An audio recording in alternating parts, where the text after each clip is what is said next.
DIAMOND Blackshear is back on the show, this time as he gets ready to fight on October the 15th at Bellator 249 against Mike Kimbel. DIAMOND, what's up, my man? How are you? I'm doing good. How are you doing, brother? I'm good. I'm excited for this fight. I really think Bellator did a great job with the matchmaking here.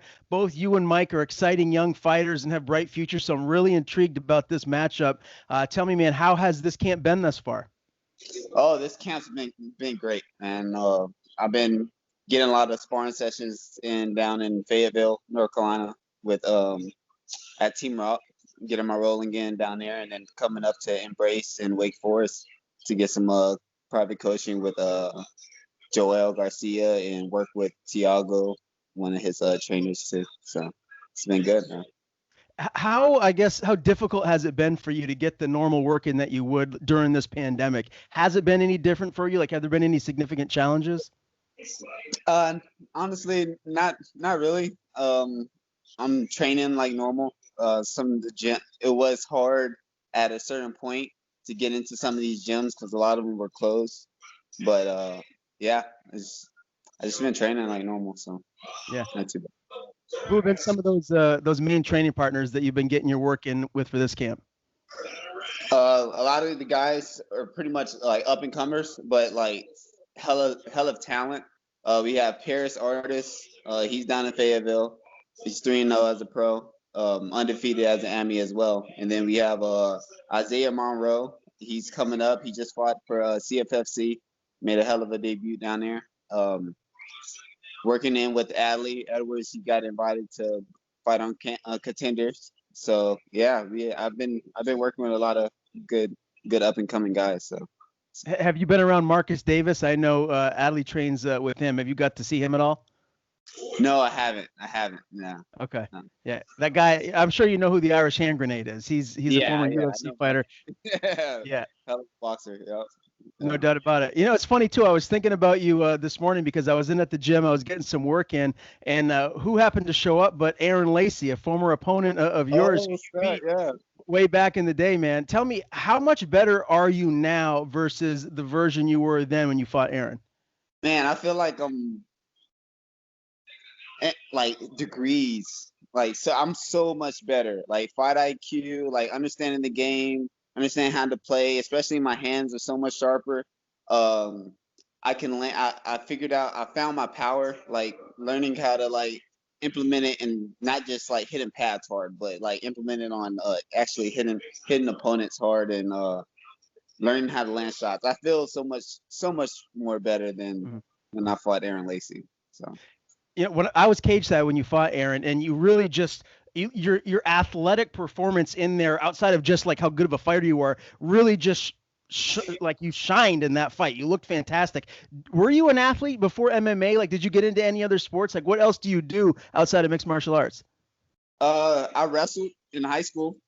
Before and while I was wrestling in high school, I also did cross country. Before that, I played around with like a little bit of basketball, a little bit of football. So I've always been like a little competitive. So Okay.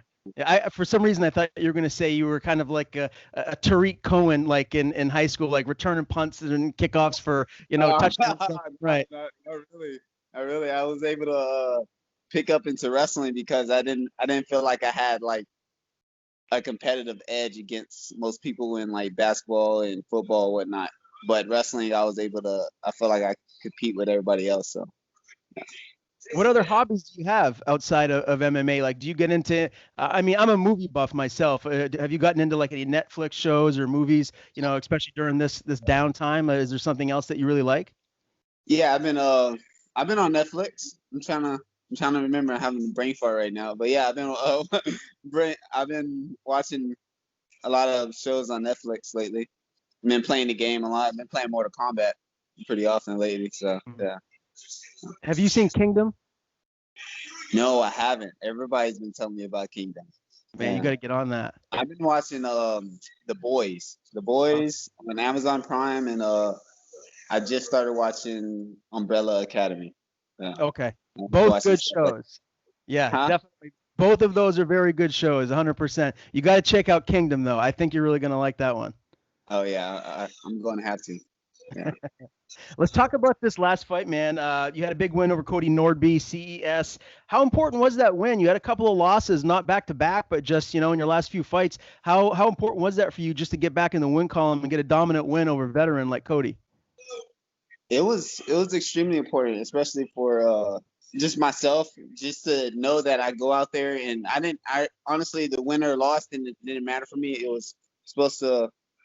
I just wanted to show that I had a good performance. I looked good. I knew what I was doing. I had a game plan going into the fight. You know what I mean? And it was extremely important to me. So. Mhm. Were there any lessons that you learned from those setbacks to Sabatini or Moutinho? Is there anything in particular that stands out that maybe you took from and used to grow as a fighter? Yeah, just honestly going in there and being completely prepared, not just for just anybody, but prepared for a specific opponent. Like I'm going in there and I'm going to fight Kris Moutinho. It usually just going as an amateur, it's okay. Maybe early pros, it's okay just to kind of train in general for anybody. But once you get to a certain level, you need to start specifying your training. Like, okay, I'm gonna fight this guy. This guy does in these certain areas. I need to make sure I'm prepared for those areas that they're going to be good at. You know what I mean? Gotcha. So that's pretty much the pull I got from that, especially with Pat Sabatini. Like that dude studied the hell out of me, and we had a conversation right after the fight. And he was like, "Man, yeah, I was worried about your double unders, and I was worried about like I could tell that he studied me, and I picked up from that." So. Mhm. Are you one of those guys that likes to study and watch a lot of tape before a fight, or do you just try and kind of watch a little bit, go in and just do your thing? I watch a little bit. I don't get too heavy into it. I don't need to watch too much, yeah. But I definitely watch enough to see their habits, what they're good at, their Mhm. strengths, their weaknesses. So yeah. Now, this fight with Mike is going to be a catchweight bout, 140 pounds. I'm curious your thoughts on, how good you are at 135 versus 145. You fought at both weight classes. Do you feel you're better at one versus the other, or do you feel like, maybe you're going to kind of go back and forth as your career evolves, or maybe just stay at one? I want to primarily stay at 135. I feel like that's the body type I have. I've been feeling a whole bunch of other 45ers there. They walk around like 180. I never really walk around higher than 160. Like I stay pretty lean pretty much all year long. And yeah, I just don't get past that threshold of getting up to like 180, 175, 170. You know what I mean? Like most of these 45ers. So yeah, I think 35 is where I'm going to stay at. Do you know what your weight's at today? I am 150. Okay. So how 152. 52. So I mean the fight's right around the corner. How easy is that cut to get that water weight off to get down to 135 for you? I haven't had a difficult cut to 135. It's been pretty easy. I never had any complaints. I don't feel like I'm super drained stepping on a scale or anything like that. So it's been pretty easy. Mhm. And I usually cut about 6 or 5 pounds the day of. Yeah, so All right. Well, you're not too far from that 140 mark for this fight with Mike. Now you're 7-3 as a pro right now. Tell me, man, like where do you feel you're at in your career? Like what are your goals here as you move into 2021? What are you hoping to accomplish here next calendar year? after this fight, I want to try to at least get one more fight in this year, and then I want to get the ball rolling, take about 4 or 5 fights a year after that, and just see where it leads me. You know what I mean? I want to go out there, perform my best, do the best I can absolutely can do. You know what I mean? And just show my talent and prove all the people that believe in me right. That's about it. I mean, Bellator, for a lot of people's money, is the second biggest promotion in the world, obviously to the UFC. Where do you feel like you stack up with the guys that you're seeing on Contender Series now? Do you feel like that's something you're trying to make a goal for yourself to get on Contender Series, then the UFC, or are you happy kind of like getting a few more fights in Bellator right now and then seeing what happens in the future? Uh, uh, Either or. I wouldn't mind getting a few more fights with Bellator, or I wouldn't mind hitting the contender route and just climbing up from there. I'm not in too big of a rush. I know that my skill level is there to compete with the best. So I'm just gonna keep training, and then whoever they throw in front of me, if the offer's right, then I'm gonna take it, and I'm gonna show what I got. So yeah. Makes sense, definitely. Now, when do you leave for Mohegan? I got to imagine it's probably in the next day or two. Yeah, Saturday, tomorrow. Saturday. Okay. Tomorrow, later in the afternoon. So. And who will be in your corner come fight night? Jarrell Garcia. He's the head coach at Embrace in Wake Forest. So okay. He'll be in my corner. We've been working together. Been yeah, ready. So are you excited or bummed that you're not fighting in front of fans in the arena? I know some people, they have a different opinion of it. Some people don't care. Some people feed off the energy of the fans in the arena. How do you feel about that? It's same old same. They're gonna lock us in the cage. It's gonna be me and him. I don't really. Yeah, the crowd's never been too much of a big issue for me at all. So I've always been in hostile crowds as well. And it's not like I'm fighting anywhere near my hometown where I get like the hometown advantage. Right? No, me being locked in the cage with another man is the same as every time else. You know what I mean? Every other time. So. How big of a I guess jump do you think it is for Bellator now that they've signed with CBS Sports Network? They're really starting to ramp up the level of distribution and getting it to people all across the country and world. Like, do you feel like this is just going to elevate the promotion even more and get closer to the UFC? Yeah, I think it's definitely a step up, and it's going to get us closer. It's going to get more viewership, and it's going to get more get them more attention. Sure. All right. So I think it's definitely great for the sport overall. Yeah. All right. Now, Mike Kimbel, he's 3-2. He had that 6-second win where he got a lot of attention for that, beating Alex Potts. He's lost to Chris Disonel and John Duma. Man, like, what do you think of this matchup? How do you feel you're going to be able to go in there, implement your game plan, and get a win?